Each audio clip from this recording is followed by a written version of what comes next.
cats is included with the purchase of collision coverage. Hey, Cudahy to all my friends and relatives in four directions. This is Robert Pilot of Native Roots Radio presents I'm Awake. I'm here to ask you for your support. Finding honest Native-centered news is not easy. But with your support, we're able to provide accurate information about Standing Rock, Line 3, treaty violations, and COVID-19 in our Native communities. Please visit Native Roots Radio Network on Patreon and donate if you can. That's Native Roots Radio Network on Patreon. Pinigigi, and thank you for your support.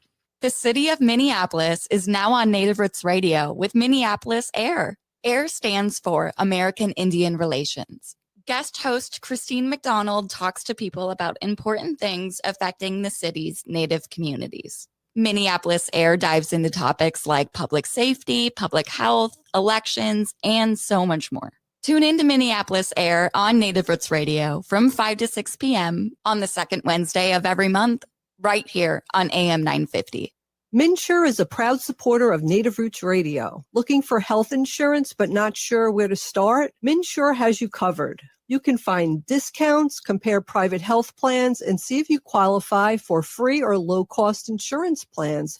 Plus, get help from an expert so you can save on the coverage you need. Enroll online by December 15th for coverage starting January 1st. Get started today at mnsure.org. That's mnsure.org. A reminder to anyone who rides Metro buses. That means the A, B, C, D, gold, orange, or red lines. Remember to pay your fare before you get on.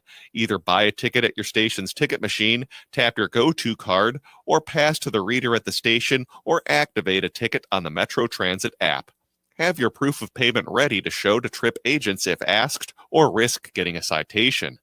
Thanks for riding with Metro Transit. Again, that's Metro Transit. Time is running out to see Matrilineal Memory by hobby artist Michaela Schaefer at All My Relations Arts in Minneapolis. This moving exhibition of painting, poetry, and installation art explores memory's fragility and strength, honoring stories passed through generations. The show closes December 13th, so don't miss your chance to experience this transformative work. Visit All My Relations Arts before it's gone. Learn more about exhibition hours and events at allmyrelationsarts.org.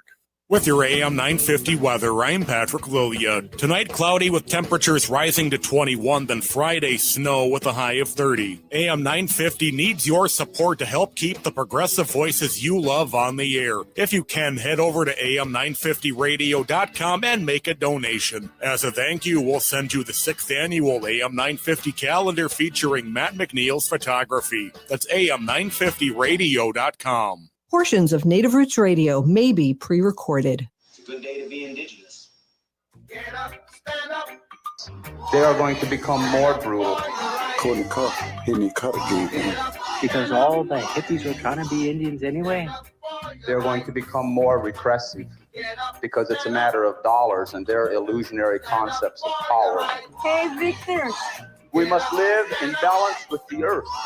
And also with recent happenings at Wounded Knee. I am awake.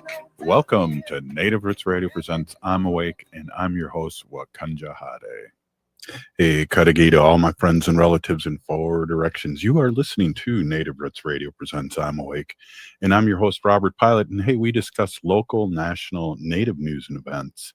And as you know, Native issues are human issues, and human issues are Native issues.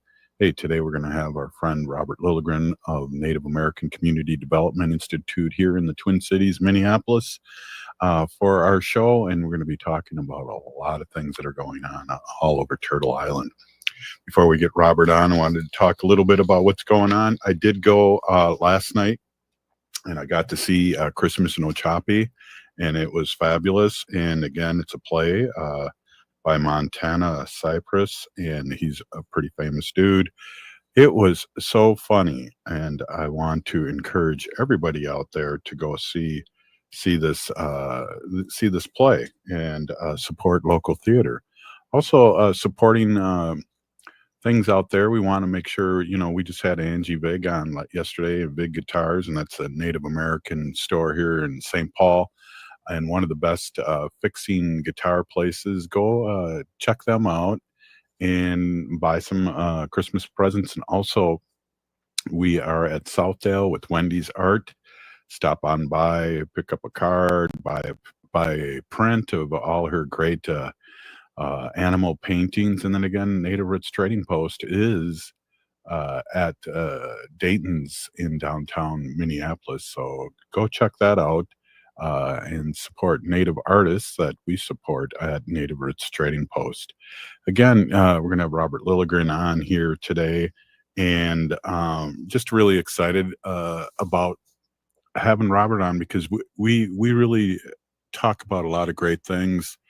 He is so informative about what's going on in Turtle Island, and I just want to what I'd like to do is just read, if I can, if I have it up here. I thought I had it up here, but let me just take a look here as we're talking here live on the air. I wanted to talk a little bit about who Robert is, and before he comes on, and I just had this up here a minute ago. Let me just check it out here. I'm going to talk a little bit again about Robert Lilligren. And one of the things that I always love to talk about with Robert, too, is his father was on WCCO radio for many, many years, and I grew up with him. And really, his father must be proud of him up there in the sky. And, one of the things that just, is really exciting. Robert has been, he's a city council member, first openly gay and Native American city council member. And he's been with the Native American Community Development Institute for many years since the beginning. And then he became the CEO in 2016. And he's here right now to save me here. And Robert, always great to see you. And we got a lot to talk about. And yes, we do. Bonjour, Robert. I thought I was supposed to be on at 5:10. Did I get the time wrong? No, perfect. Oh, I okay.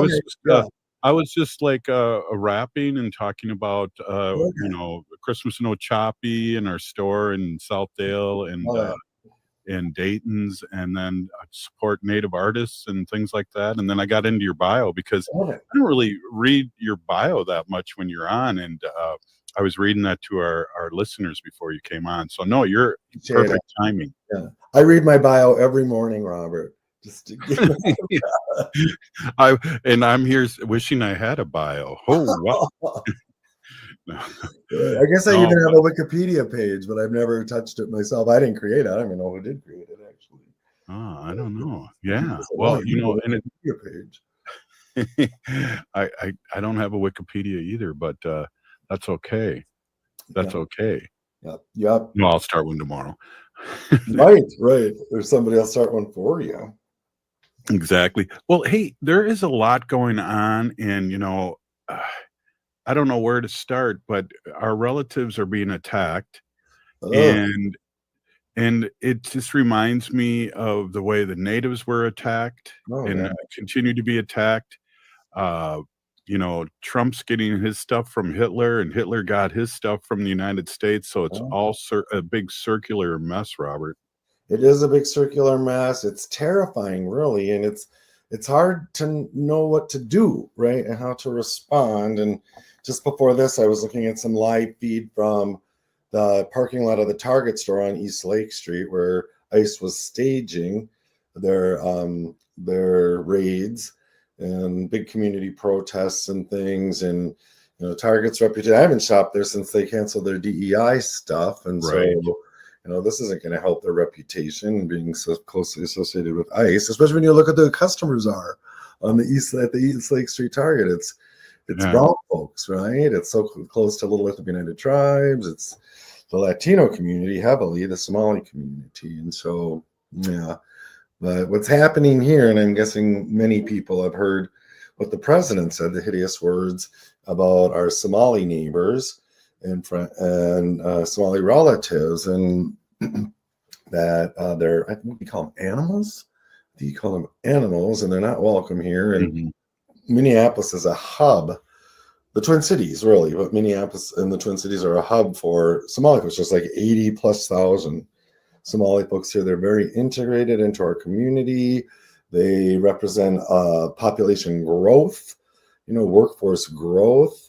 They are very engaged and integrated into our politics. We have, I don't even know how many now, probably at least 10, if not more, Somali. No, I'm sure it's more than 10 because they're in the House of the State House, State Senate. We have mayors that are Somali and, city council members. And it's just, And so they're part of our community.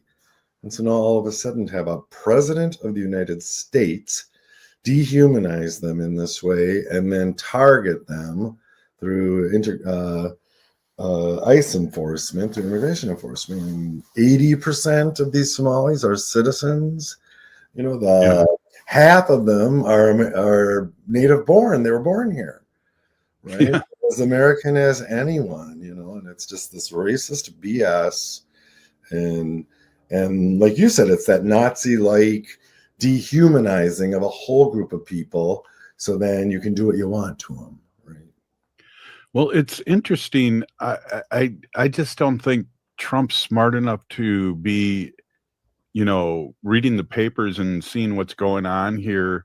So he's got people working for him that are Nazis, as far as I'm concerned, and that are feeding him all this information because we know Donnie's only up a few hours a day and he sleeps till noon and he doesn't read. So we have issues with more than just him. And that's the fearful part for me. I agree. A lot of his cabinet, his closest advisors are Nazis. I mean, they're aligned with Nazi organizations. They're open about it, right? And when he made this hideous statement, was it just yesterday, right? About our local Somali community targets Minnesota. He said Minnesota is a hellhole, and targets Minnesota. And this was after one of those bizarre 3-hour cabinet meetings that he televises, where he goes around the table and every cabinet member praises him, right? They just say all these wonderful things. Kristi Noem credited him for keeping hurricanes away from the United States. Right, and that's a legitimate thing for a cabinet member to even believe, let alone say out loud. And then during that 3-hour meeting, he was sleeping. He was literally sleeping half the time. He wakes up and makes this hideous statement. Wow, we got more to talk about. We're here with our friend Robert Lilligren, Native American Community Development Institute, a White Earth citizen, Ojibwe. We always like to bring that up. And this is Native Roots Radio, and we're going to be right back after this short break. Please stay with us. Hoa! If you're in need of food resources, Hennepin County is here to help. Food shelves near you are ready with fresh, nutritious food. SNAP remains open. You can continue applying for benefits. If you are expecting or have children ages 0 to 5, WIC can provide even more support. Get connected to free or low-cost food resources near you at hennepin.us/food-help. Again, that address is hennepin.us/food-help. The city of Minneapolis is now on Native Roots Radio with Minneapolis AIR. AIR stands for American Indian Relations. Guest host Christine McDonald talks to people about important things affecting the city's Native communities. Minneapolis AIR dives into topics like public safety, public health, elections, and so much more. Tune in to Minneapolis AIR on Native Roots Radio from 5 to 6 p.m. on the second Wednesday of every month, right here on AM 950. A reminder to anyone who rides Metro buses. That means the A, B, C, D, gold, orange, or red lines. Remember to pay your fare before you get on. Either buy a ticket at your station's ticket machine, tap your go-to card, or pass to the reader at the station, or activate a ticket on the Metro Transit app. Have your proof of payment ready to show to trip agents if asked, or risk getting a citation. Thanks for riding with Metro Transit. Again, that's Metro Transit. MNsure is a proud supporter of Native Roots Radio. Looking for health insurance but not sure where to start? MNsure has you covered. You can find discounts, compare private health plans, and see if you qualify for free or low-cost insurance plans. Plus, get help from an expert so you can save on the coverage you need. Enroll online by December 15th for coverage starting January 1st. Get started today at mnsure.org. That's mnsure.org. Lieutenant Governor Peggy Flanagan, and I want to be your next United States Senator, and you are listening to Native Roots Radio. Welcome back to Native Roots Radio presents I'm Awake, and this is Robert Pilot. Hey, welcome back, everyone. This is Robert Pilot along with Robert Lilligren, and I want to read your bio here, and just real quick here, because I was stumbling on that, Robert. I lost my page here on my other computer, but I am a professional, and I'm bouncing back here, and I want to say Robert became president and CEO of Native American Community Development Institute, NACD, in May of 2016 after serving as the chair of the organization's board of directors since the founding in 2007. Robert is an enrolled with the White Earth Ojibwe Nation, and he served 12 years as vice president. 12 years as the vice president of the Minneapolis City Council, the first tribal member elected to public office in the city of Minneapolis. And that's who we're talking to right now. I'd just like to remind a lot of our listeners, because we get new listeners all the time, of who you are and you know, how much I appreciate you coming on and talking our truth here in the Twin Cities and nationally. I appreciate it. Thank you, Robert. It's always a pleasure to be here. I appreciate having this time with you as well, and to recognize, you know, what you do to lift up the community here, which is a lot. And yeah, so thank you. I appreciate it.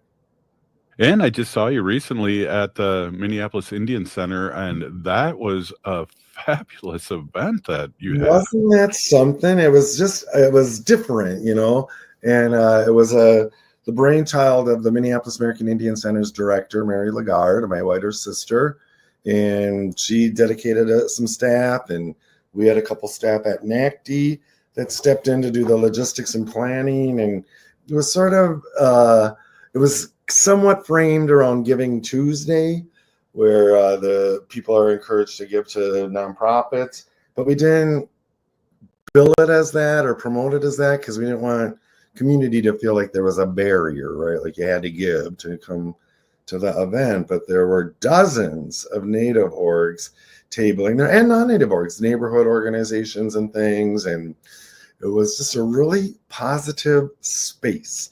And it was great networking, you know, and I got to connect with pretty much everyone I wanted to connect with in the community. And the feedback we're getting is so positive. I'm sure we'll continue to do this.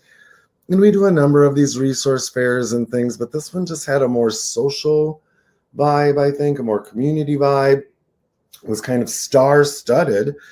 Chef Sean Sherman had his nonprofit there, and he was there for a bit. Renowned author Diane Wilson was there, and media superstar Robert Pilot. So it was funny too. I saw Diane and Allison introduced us, and I said, "Wait a minute, are you the author?" And she goes, "Yeah." And I go, "You've been on my show." Well, funny, huh? Right. Was that Allison Walkout? Yeah. I'm a moving leader in our community, Allison Walkout. Yeah. You know, and she really, her prior job, she was really all the community, and I'm glad she's doing what she's doing now. And I don't know if you want to talk a little bit about that, but she's doing amazing work and kind of partnership with you too. Somewhat, right. And so Allison works for the Metropolitan Council, which is our 7-county regional governance body. I'm a member of the Metropolitan Council, first tribal member ever in its 50-plus year history. And we've really worked in tandem to center Native voices in policymaking. And we had a process proposed. Originally, it was supposed to be a land acknowledgement or something like that. And I was like, yeah, no, Native people are kind of over those right now. You know, we need to ask the community what they want out of this. And so we assembled an advisory group of about 15 people, predominantly Lakota people whose, you know, ancestral lands were on. There was Ojibwe representation, Ho-Chunk representation. That was you. Thanks so much for doing that. And you guys did amazing work. And you instantly, the very first meeting, shifted it to commitments rather than acknowledgements or a statement. And so these land, water, and people commitments that this advisory group developed really have been successful. And in my public policy career, 25 years now, I've been part of a number of sort of stuff like this, but somehow this one is really sticking. And Allison is a big part of that. And so she keeps promoting it. She keeps engaging. She was our sole Native liaison at Met Council, and now we're expanding that cadre into each division in each area. But the cool thing is, and we got this accomplished right in front of our decennial, every 10 years, our comprehensive planning process. So right now we're in the process of planning for 2050, the year 2050. And you can just see how the work that y'all did is really integrated into this. I mean, it's a joy. You know, you read in regional policy that describes water as a relative, for example. And, you know, that perspective it changes things. It's something, oh yeah, I'm related to this. I'm going to treat it differently, you know. Land acknowledges and honors the land. I mean, it's cool. It's very cool. And one of the things that I enjoy being a small part of that is that they're really hungry in doing what's right. And, you know, one of the things I believe that we're not educated on is, you know, sovereignty. What is sovereignty? And I'm really pushing that. And I think once people that work for Met Council understand what that means, right, then a light bulb's going to probably go off. I agree. And it's so interesting. I just was in a conversation with community this morning about it. And, you know, in the urban communities, it's complicated, right? We're not on our sovereign land. We're not in our sovereign nations, yet we're a sovereign people and we walk in our sovereignty here, right? And so what does that mean? And through the work that you did at Met Council, you identified 150 tribes that are represented in our metropolitan population. You know, and so what does that mean to the balance of those who are not from one of the 11 federally recognized tribes here in Minnesota, or tribes like yours that we're from here and got, you know, pushed out. So it's a fascinating, complicated conversation, and it's nuanced, and it's not something I'm accustomed to feeling so good about in the policy realm, and now I do. And so thanks again to your work, to Allison's work. She's just a superstar. She's been working in the public sector for a while now. She used to work for our county, Hennepin County. She worked for our library system there and doing kind of the same kind of liaison work. And there's a special kind of person that can do that, can go into the system and into these institutions that are hostile to us, right? And to really start changing them from the inside. The host of Minneapolis Air, Christine McDonald, is another great example of that. And I feel like when these people are willing to go into the system and try to improve it, we need to support them, right? Yeah. They're not selling out. They're really going in and representing. Yeah, well, you know, as you know, we talk a lot about, you know, our younger generation and even our generation starting to get educated and pulling up a chair to the table, you know, that cliche, but really that's been happening, you know, since our generation, and it's really accelerating, I believe, with our younger ones. Right. And I love that. I love that they're doing it, and that we're figuring this out as a community, right? Of how we can sort of work. I call it the inside outside game, right? You got to respect people's roles. It's a very indigenous way, I think. Respect their roles. You know, roles can change, but we need the people who are the agitators, the activists, the direct action kind of activists. And sometimes we're doing that, right? We're the ones that are out there demonstrating, but the activists, and then we need the people who are willing to go inside the system. And for me, that was my trajectory, right? I was a screamy rock thrower kind of activist, and then I ran for Minneapolis City Council. To everyone's surprise, I won and served there for 12 years. But I had to really go deep and and say, okay, I'm changing, right? I'm going in the system that I've been fighting for decades, and how can I do this? How do I maintain my my sanity doing that? But also, how do I make sure I have the support of the community while I'm doing it? Wow, yeah, that's the more we talk, it's like you should write a book, because there's a roadmap that you've gone through here, whether you planned it or not, that's been very successful to do just what you said, and that's become part of the solution. No, I love that. I love that you're saying that. While you were talking, I got a campaign text from our writer sister, Peggy Flanagan, our Lieutenant Governor. We just heard her voice a minute ago, who's running for U.S. Senate right now. And of course, we all want her to be our senator. She's great. She's a great representative. She's a great politician and things, but she's really blazing a trail. She's going further than I ever did, which is just fine. Well, hey, we're going to take a quick break here, and we're with Robert Lilligren, and CEO of Native American Community Development Institute, NACD. I've been practicing, Robert. Good. Hey, we're going to be right back, and I want to talk a little bit about NACD. It's how I like to bring this up every once in a while, how you work as an office and as an organization, and also some more things that are happening down Franklin Avenue and all the good collaboration that's happening. Cool. Right on. Hey, this is Native Roots Radio. We'll be right back. We're with Robert Lilligren.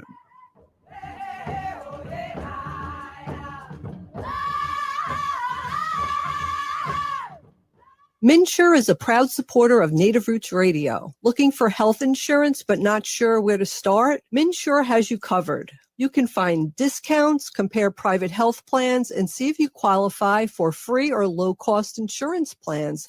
Plus, get help from an expert so you can save on the coverage you need. Enroll online by December 15th for coverage starting January 1st. Get started today at mnsure.org. That's mnsure.org.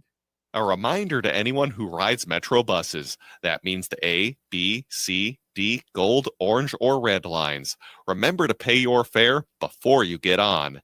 Either buy a ticket at your station's ticket machine, tap your go-to card, or pass to the reader at the station, or activate a ticket on the Metro Transit app. Have your proof of payment ready to show to trip agents if asked, or risk getting a citation.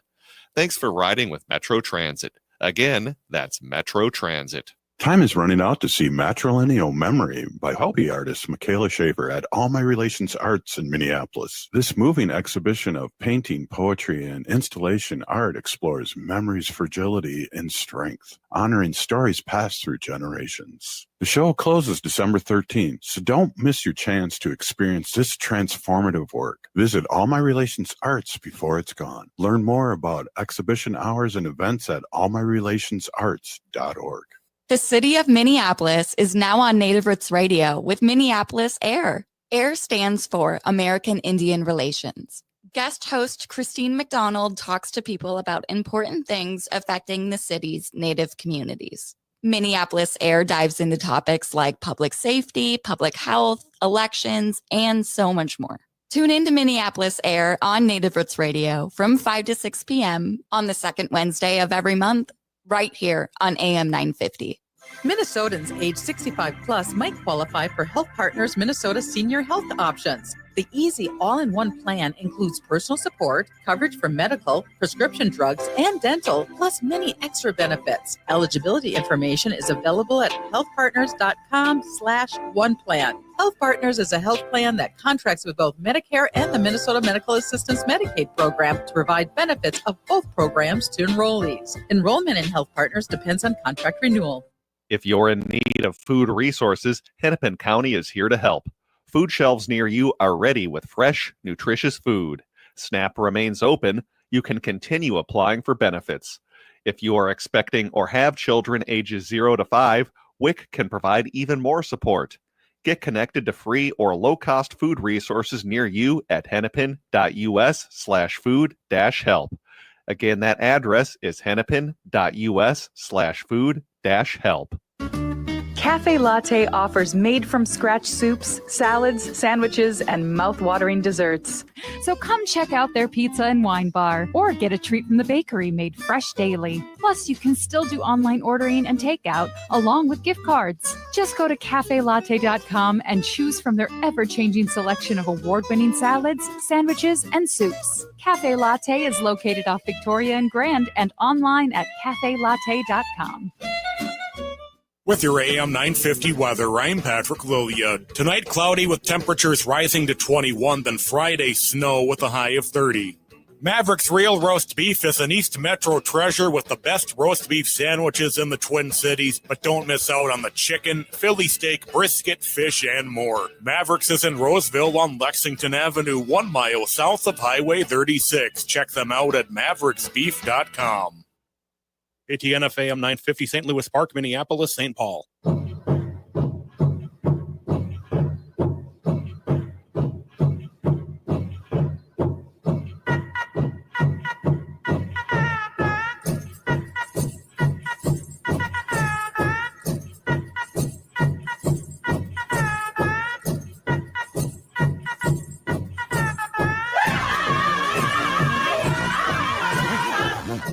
Welcome back to Native Roots Radio presents I'm Awake, and this is Robert Pilot.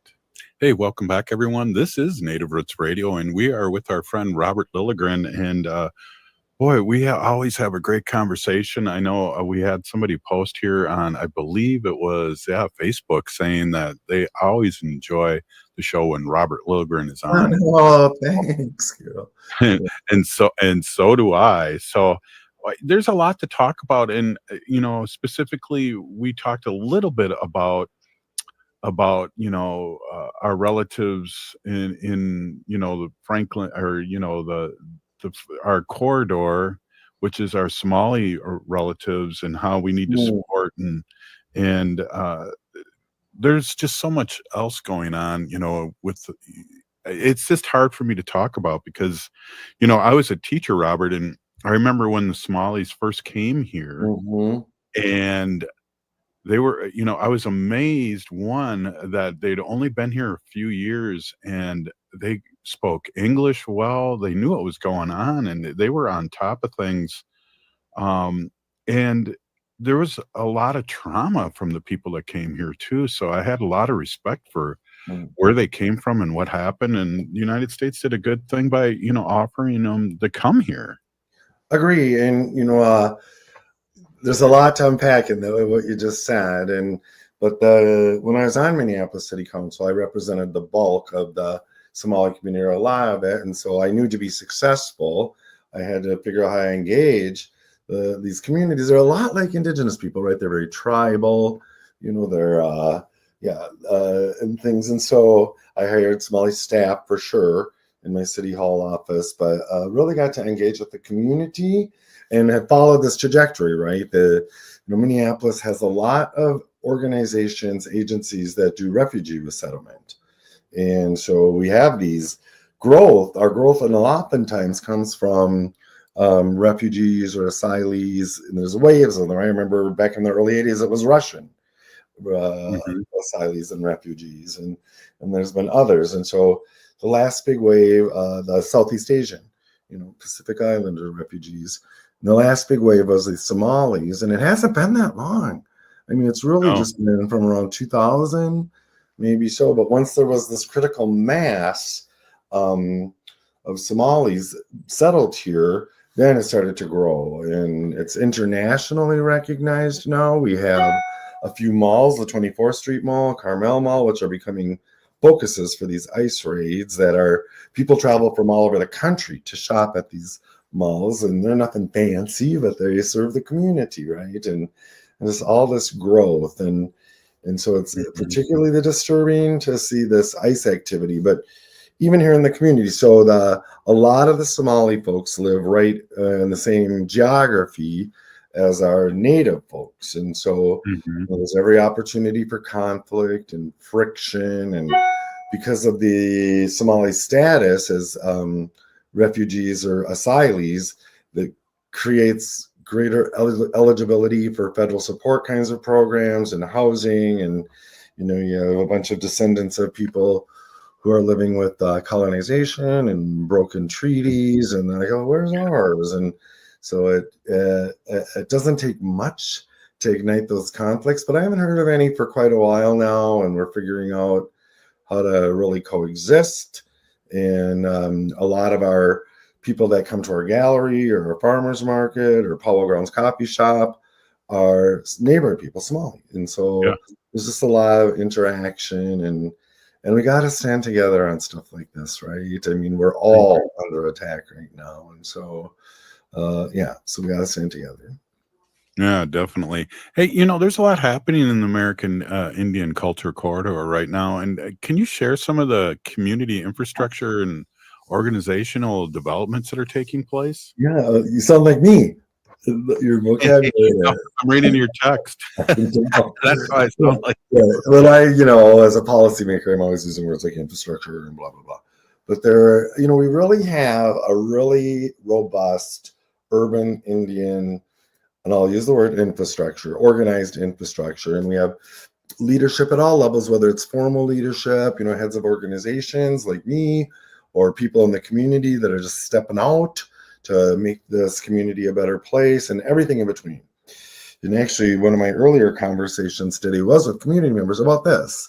What do we do to support people in leadership? And a lot of people in the grassroots level don't really view themselves as leaders, but they are, right? And how do we support them? And so, at NACD, we're not a service organization. We are fundamentally a systems change organization, and we need to be authentically grounded in community. So we do that around some of our program areas, like our art gallery, All My Relations Arts, internationally renowned now for being this tiny little gallery on the American Indian Cultural Corridor. We have our Four Sisters Farmers Market, super popular, kind of a place to see and be seen during the market season. We have our Four Sisters Urban Farm.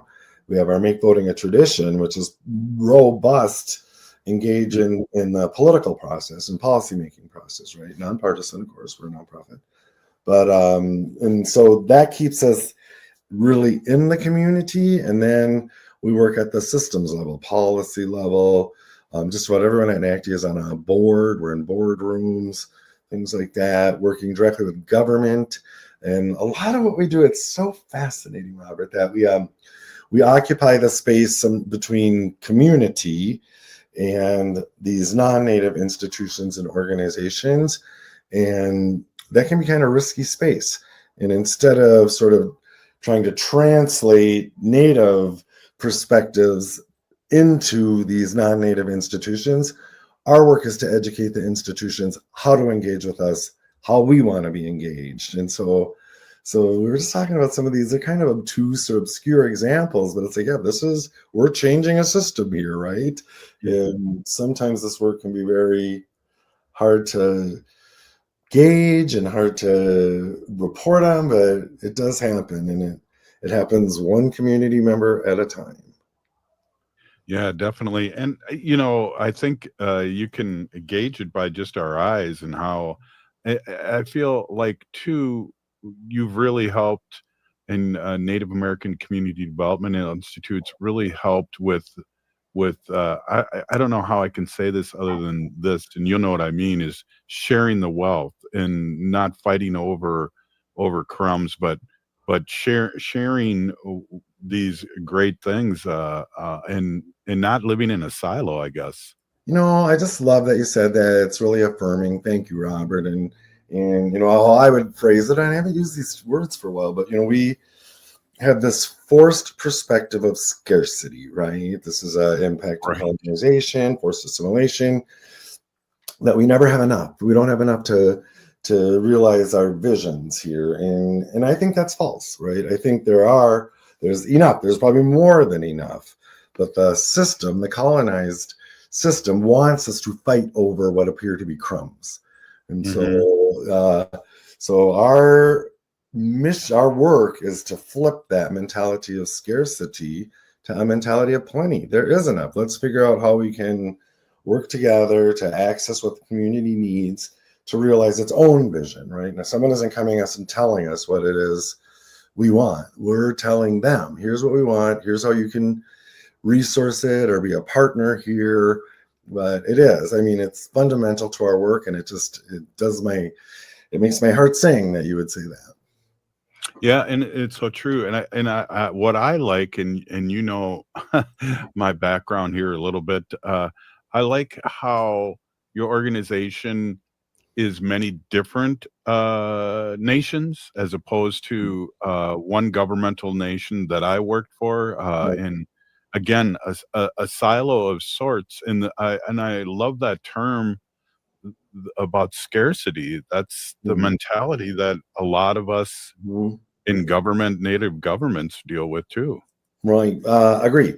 And even that sort of urban reservation kind of dynamic, you know, that I would say I've seen so much progress in the last few years, but when the urban community kind of stands up, we're not sovereign nations. We're community members, you know, a lot of nonprofits and things, and we know that, and we support our sovereign nations, but they can get a little nervous if all of a sudden we're directing resources to the urban core, like we're coming after their resources, which of course we're not.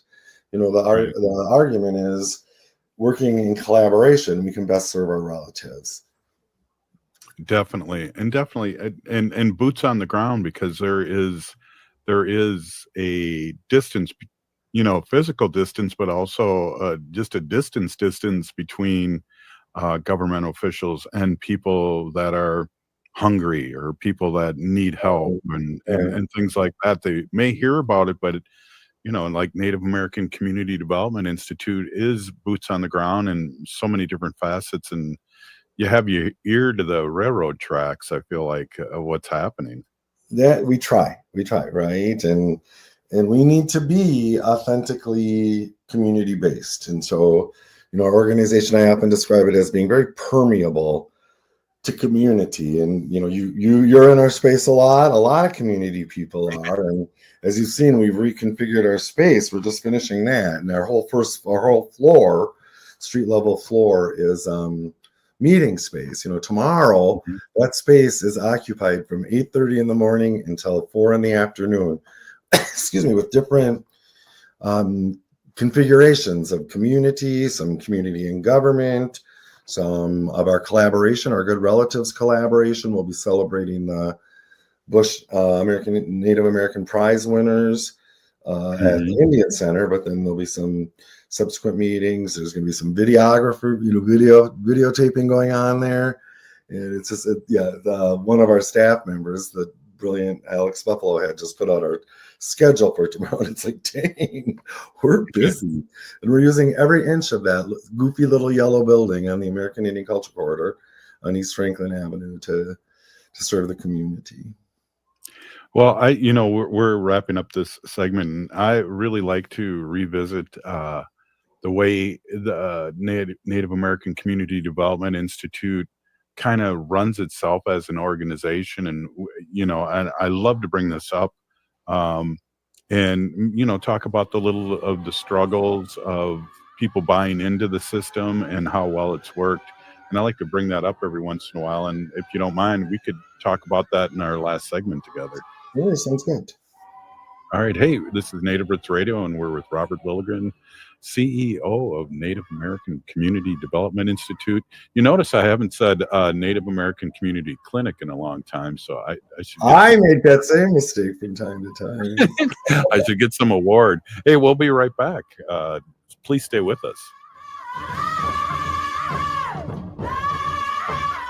If you're in need of food resources, Hennepin County is here to help. Food shelves near you are ready with fresh, nutritious food. SNAP remains open. You can continue applying for benefits. If you are expecting or have children ages 0 to 5, WIC can provide even more support. Get connected to free or low-cost food resources near you at hennepin.us/food-help. Again, that address is hennepin.us/food-help. MNsure is a proud supporter of Native Roots Radio. Looking for health insurance but not sure where to start? MNsure has you covered. You can find discounts, compare private health plans, and see if you qualify for free or low-cost insurance plans. Plus, get help from an expert so you can save on the coverage you need. Enroll online by December 15th for coverage starting January 1st. Get started today at mnsure.org. That's mnsure.org. A reminder to anyone who rides Metro buses. That means the A, B, C, D, gold, orange, or red lines. Remember to pay your fare before you get on. Either buy a ticket at your station's ticket machine, tap your go-to card, or pass to the reader at the station, or activate a ticket on the Metro Transit app. Have your proof of payment ready to show to trip agents if asked, or risk getting a citation. Thanks for riding with Metro Transit. Again, that's Metro Transit. The city of Minneapolis is now on Native Roots Radio with Minneapolis Air. AIR stands for American Indian Relations. Guest host Christine McDonald talks to people about important things affecting the city's Native communities. Minneapolis Air dives into topics like public safety, public health, elections, and so much more. Tune in to Minneapolis Air on Native Roots Radio from 5 to 6 p.m. on the second Wednesday of every month, right here on AM 950. Hi, I'm Jane Fonda, and you're listening to Native Roots Radio. And we're back to Native Roots Radio presents I'm Awake, and this is Robert Pilot. Hey, welcome back, everyone. This is Robert Pilot, and we are with Robert Lilligren, CEO of Native American Community Development Institute, NACD, here in the Twin Cities, Minneapolis. And Robert, I'd like to revisit kind of the story and the transformative story that you work with your other workers with, and just tell us a little of the story and a little of the pushback and where you're at now.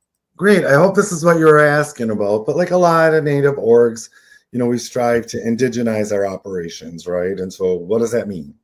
And especially in the complexity of a 21st century urban Indian community, what does this mean to indigenize? Whose indigeneity are we talking about and things? And so this is a very active kind of conversation and effort within NACD. And I feel like we are doing a pretty good job. And one of the fundamentals, we have a few fundamentals. One is Indigenous first, right? We are here to serve the Native community primarily. And of course, we have our allies outside of the Native community, but it's Indigenous first. We also demand reciprocity from our partners. And this is something that we've been exercising for a number of years. And it's so automatic to us now. If someone comes to us to ask for something, it's like, okay, and what are you giving us? It's so Indigenous. If you're going to ask for something, you give something, right? And so those are just sort of fundamental operating. But I will say the biggest shift in our perspective was from something that I learned from one of our revered elders here, Linda Eagle Speaker, about an Indigenous approach is to care for yourself first, your family second, and then your community third. And as she was teaching me this, Robert, I would push back and I'd be like, oh, Linda, we're Indigenous. We care for the whole. And she would talk to me almost like I was a small child, which I loved. And she'd say, no, Robert, that's the colonizer's way. They're always trying to take care of everything else. Not for the Indigenous way is take care of yourself, take care of your family, and then take care of your community.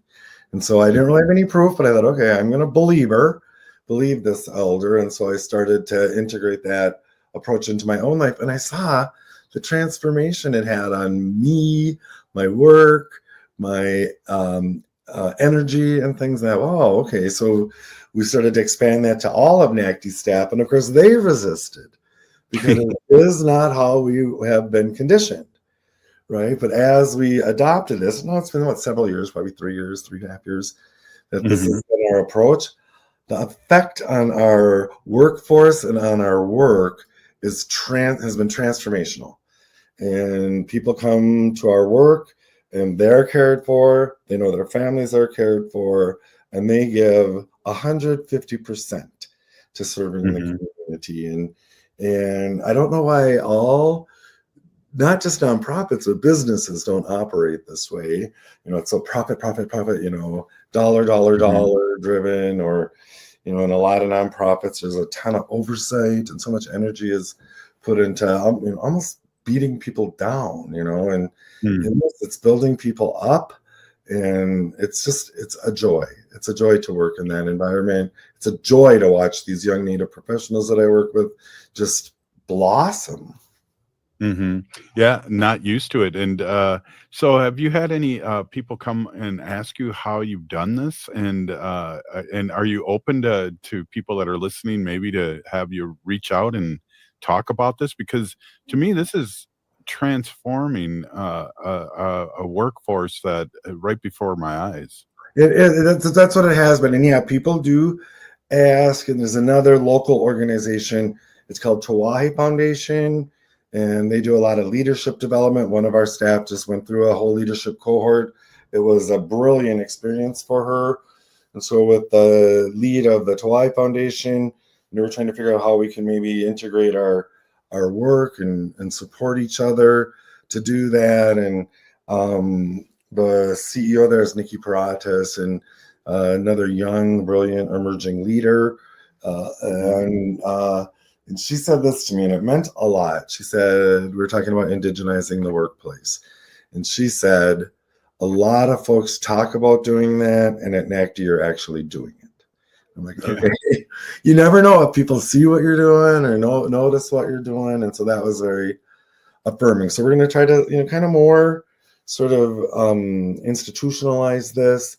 I would love to write in it. I'm not a very disciplined writer. I love writing, but I would love to publish on this. I've talked to the elder Linda Eagle Speaker about maybe co-publishing. She does this kind of indigenization of systems. That's her thing, right? I mean, she's also a medicine kind of carrier for her tribe. But anyway, so I'm trying to figure out how to. A lot of folks are doing it. I'm guessing some people are doing it better than we are, and that's great. But I would love to share more.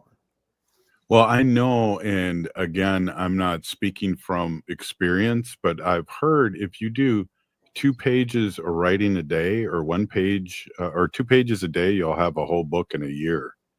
So, I mean, if you keep it small, and I don't mean to be giving you advice, but I love it. Advice is make it smaller, because it's really, and you've been doing this for a few years now, and it's been really, it needs to be brought out there, and decolonizing the workspace is a great title, by the way. Yeah, I don't like using the word decolonize unless I have to. I'd rather say indigenize the workplace. So I don't want to put in the colonizer's framework. And we integrate, to indigenize our workspace, we integrate ceremony and practices and languages and things and ways of being together, right? That are respectful and, and as we enter our elder years, I want to reinforce respect for elders in our workplace as well. Yeah, here on that. Well, I love to bring this up every few months, 3-4 months, and talk about this because of the work of Native American Community Development Institute and the groundwork that you're leaving too. Because years ago when we were doing the 2-hour show, we'd have a nice conversation but talk about who are the next leaders that are going to take. What now? We're baby elders, and we have to look for the next group of people and have it set up for them. Right. One of the things we've just started this at NACD, and I'm interested to see where it goes, but is talking about generational succession, right? But normalizing that, and not just of leadership, all of us. I've asked our staff at NACD to think around, if I'm not here, who does my work? If I'm not here, how does my work get done? And then that will sort of translate into planning for succession and for the strength of the organization and the community for that matter. And so we're really trying to normalize that in our day-to-day, the idea of succession planning. Wow. We got like a minute and a half left here, and I'd love for you, I'm really, thank you so much for bringing this up again, and it's great to hear in the forefront, because that's not how we were brought up here locally, at least for me. And I love to hear about that. So we got like a minute left. What would you, in regards to, what would you like to talk about? Because I always think of Wendy going, ask Robert what he wants to talk about. Yeah, So I got a minute here. Well, one thing I just want to bring up, and this is part of what's going on tomorrow as well, is we have the American Indian Cultural Corridor. It's this important stretch of East Franklin Avenue that's very strongly identified with the Native community, but there's all kinds of cultures there. There's Norway House, the Norwegian kind of center is there. There's all this stuff going on, and there's a lot of interest. The Wall of Forgotten Natives, our large homeless encampment, is within this footprint. And MnDOT, our Minnesota Department of Transportation, is trying to figure out what to do there now to kind of memorialize that. We have an important light rail station there. That's being redesigned right now. And a lot of it's being done kind of separate from the community voice.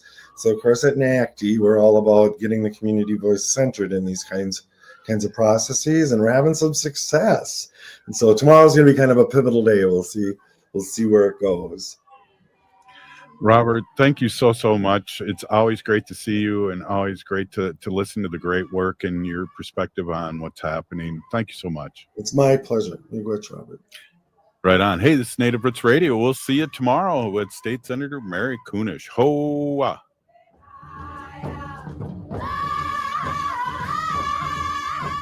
The city of